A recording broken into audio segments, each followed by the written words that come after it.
Hello students, I'm Damini and today I'm going to speak to you about water resources on behalf of personal tutors. You all are familiar with the word water resources. It's one of the most vital resource available with the country, and it is one of the resource which is essential for daily consumption. But then this resource, the demand has been increasing with the growing population. India has almost 4% of the world's water resource and 16% of the world's population. That means that this resource plays a very important role in the economy of the country. We need to understand why water is an essential resource. What are the factors which are making it as a very important resource?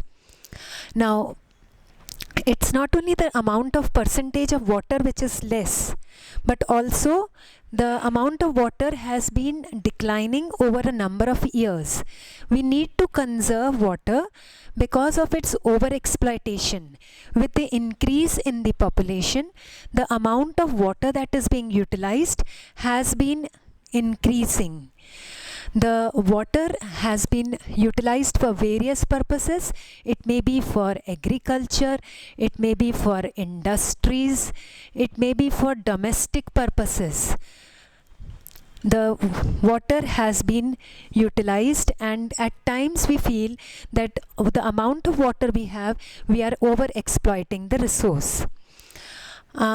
We are not only using the water that is available to us on the surface, but we are also utilizing the water that is inside the ground. Now, if you understand this, the main sources of water that we have are surface water in the form of rivers, ponds and lakes, and the groundwater, the water which has seeped down inside the land over a number of years and is collected in a water table inside the land over here. This also is being taken out and utilized for various purposes. It may be utilized mainly for domestic purpose or maybe for agricultural purpose. The wells being providing us a means of irrigation in the agricultural land, for daily consumption in the domestic houses. So the two types of water resources that we have is surface water in the form of ponds, lakes and rivers, and groundwater. So we are not only utilizing the water that is available to us on the surface, but we are also utilizing the underground water. Thereby we are lowering this water table. As the water is being taken out, the water table goes on decreasing. There is also need to conserve water because of the loss of vegetation, because of the increase in the population. A large part of the land has been utilized for construction work or for certain other purposes, and there is loss of vegetation over there. This loss of vegetation leads to drought, leads to rainfall reduction. Now we all are familiar that that the plants or the trees tend to bind the soil together, and as a consequence of it, as the roots also try to take in water, the water percolates down to the lower layers inside the ground. So that is one way that the water gets reduced. And secondly, because there is less rainfall because of lack of vegetation, that also leads to a drought-like situation. Lack of rainfall also because of lack of rainfall, lack of vegetation. If this vegetation is not there, then the water that is coming through the rains, the water that is flowing through the rains runs off as the runoff and doesn't really get stored inside the ground, or doesn't get stored. So this also again leads to a drought-like situation. Other than this, we have already said there is over exploitation of water. We are not using our water wisely. There is over exploitation of water because of the increase in population. The number of people increasing, more water is required per person consumption. More water is required for agriculture because we need more food grains. More water is required by the industries. So increase in population is another factor which needs to the conservation of water. Then other than this, there is pollution is another factor. The industries, they leave out their water which they do not utilize or which has become dirty because of the use in the industry, particularly the industries which manufacture cloth and certain other industries. So the water that becomes dirty is left into the rivers. So this leads to the pollution of the water resource, and that water needs to be cleaned before it can be reutilized. So we are saying that water is an important resource which needs to be conserved. In our country especially, because we have only very less amount of water, only 4% of the water resource, while we have to support a very high population of 16%, the rainfall is seasonal in the country, and that is why the rainfall is not throughout the year but in the 4 seasons of June, July, August and September. So therefore we have to balance the demand and the supply. How much is the demand and how much water is really available for consumption. So we have to balance this, and therefore we need to look into what are the various ways we can conserve the water. Conservation of water basically means that we should prevent or depletion of the water, and we should make the best use of the available resource. Preventing or depleting means develop technologies which use less amount of water, which do not require high amount of water. And second thing is that by doing that we are making the best use of water that is available to us. A very common method and a cost effective method of water conservation that is being practiced in recent times is the rainwater harvesting, particularly in certain of the southern states. This method has been utilized to conserve water. We are saying rainwater harvesting. So we are trying to harvest, we are trying to store the rainwater and utilize it for later purposes. What exactly is rainwater harvesting? Storing and conserving the rainwater for further use during the drought period. The rainwater conservation. Now how this is done, generally what happens is on the rooftop they try to store the water. They do not allow the water to flow down, but rather through a barrier they stop the water on the rooftop itself. They are not allowing it to flow down to still so that there is surface runoff. They store the water here, and then through the pipe this water is later on transferred to the tank. So whatever rainwater was collected here, it is transferred through the pipe to the tank, or it is either other than that it is transferred to the lake, to the well over here. It gets stored and then it can be utilized for later use. The water that has been stored can be utilized for later use. How do we really benefit from this rainwater harvesting?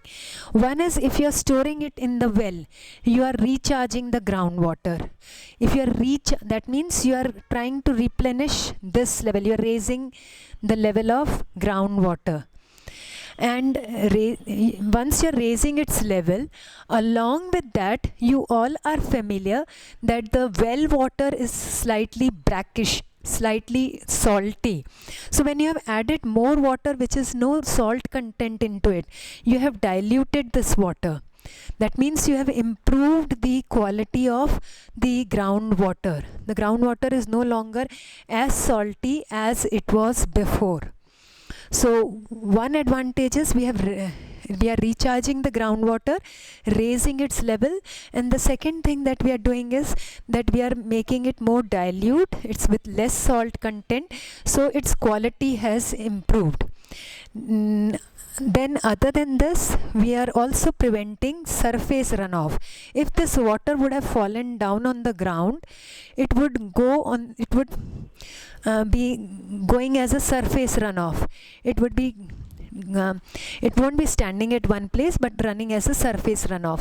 So what happens when there is surface runoff? If there is no vegetation cover, there is no vegetation over here, there are no trees and other things which bind the soil together, then this water which is flowing through this region will carry the topsoil along with it. So that soil, that will be causing soil erosion. So by storing this water here, we are preventing the soil erosion. We are not allowing the water to flow on the ground. As a consequence, the water is stored. As a consequence, there is less soil erosion. There is prevention of soil erosion. So by preventing surface runoff, by going on the ground, it may also become polluted. It may not remain very good quality water. But then along with that, it has also prevented soil erosion. And along with this, it also meets the demands in the dry season. You have stored the water and you can utilize it whenever you feel like using it. It can be used for agricultural purposes, it can be used for domestic purpose, for whatever purpose it can be utilized later on.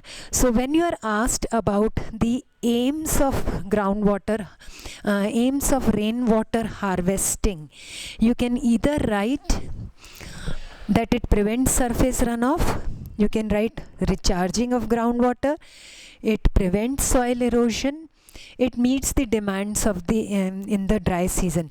Similarly, if they ask you the importance of rainwater harvesting, then again you will write the similar type of answer, that it recharges the groundwater and makes it level rise, as well as it makes it less dilute, which is the amount of salt content is less.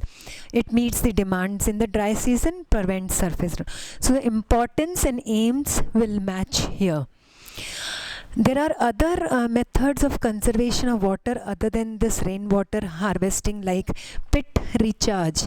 They also try to do the rainwater harvesting through different other methods. If a particular region has a slope somewhere like this, then they dig a hole here and try to conserve the water here, so that depending upon the slope. So these are some of the other methods by which they try to store the water. Now this water that we have stored is utilized also for the purpose of irrigation. Irrigation plays an important role in the country. It being an agricultural country, water is a very important resource which can bring about the full utilization of the country's agricultural potential. We can fully utilize our agricultural potential by using water wisely in a better way. So you all are familiar what is irrigation. When we say word irrigation, it is an artificial method of giving water. During the 4 seasons, when there is rainfall, the water is automatically given to the crops, but then the remaining 8 months, the water is either given through canals, through tanks, through tube wells, or it may be through tanks. So this is an artificial method of giving water. Now why do we really need irrigation? What is the need of irrigation? One is uncertainty of rainfall. Our country has monsoon type of rainfall, we have said, and we generally say that the monsoon begins from 1st of June. So there are times when the monsoon may not begin exactly on 1st of June, but may be delayed. So in that case, there is uncertainty. When will the monsoon begin? How much will be the rainfall? Whether the rainfall will be good in amount of rainfall or not, or whether it will be less. What is required by the farmers may not be a good one this year. So there is uncertainty of rainfall is one thing why we need irrigation. Secondly, you all are familiar that the rainfall is uneven. There are regions which get very, very heavy rainfall. Very heavy rainfall. There are regions in northeast which get heavy rainfall. But then there are also regions which do not get very less amount. The Rajasthan region gets only 25 centimeters of rainfall. So the rainfall is not evenly distributed. It is not that the entire country is getting the same amount of rainfall. Certain regions is high, certain regions is low, and certain regions it is moderate rainfall. So the amount of rainfall varies from one place to another. The rainfall is uneven. And then the third factor that is important is to maximize production. When we are saying maximize production, it's not just that we grow one single crop on a particular piece of land for throughout the year. There can be two crops, rabi crop as well as kharif crop. There can be also three crops, rabi crop and the kharif crop as well as the zayyad crop. Winter crop, summer crop, as well as in between duration when the farmers get time to grow vegetables and certain other things.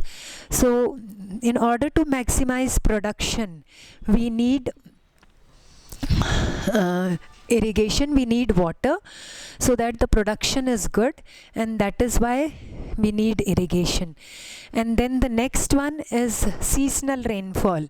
We mean to say, when we say seasonal rainfall, that the rain is only for the 4 months, that is June, July, August and September. These are the 4 months where the rainfall is maximum. The rest of the time we are not getting the rainfall. So for winter crop, for the kharif crop in the 4 months, when June, July, August and September, there is rainfall. But for the winter crop, we need again the rainfall, water, and for that irrigation is essential. The last factor that we look into it is the nature of soil. When we say nature of soil, there are certain regions which have sandy soil, and we said earlier that there are regions where there is red soil. This soil, the irrigation is done by dry farming, a method where crops which are grown do not require much rainfall. So for such type of soils, there is certain minimum amount of water which will be required. Certain soils, they can retain moisture, like black soil that is prevalent over here. So for them we may not require so much of water, but then for dry red soil, there may be sandy soil which requires the water should be conserved. So depending upon the nature of the soil, whether it is a red soil, whether it is a black soil, irrigation becomes an essential thing. So that is how we say that irrigation is essential for the crops. Next we'll begin immediately after this with the means of irrigation prevalent in the country. Immediately after this, the next one, we'll look into means of irrigation. The 4 types of irrigation: canal irrigation, tube well irrigation, well irrigation and tank irrigation.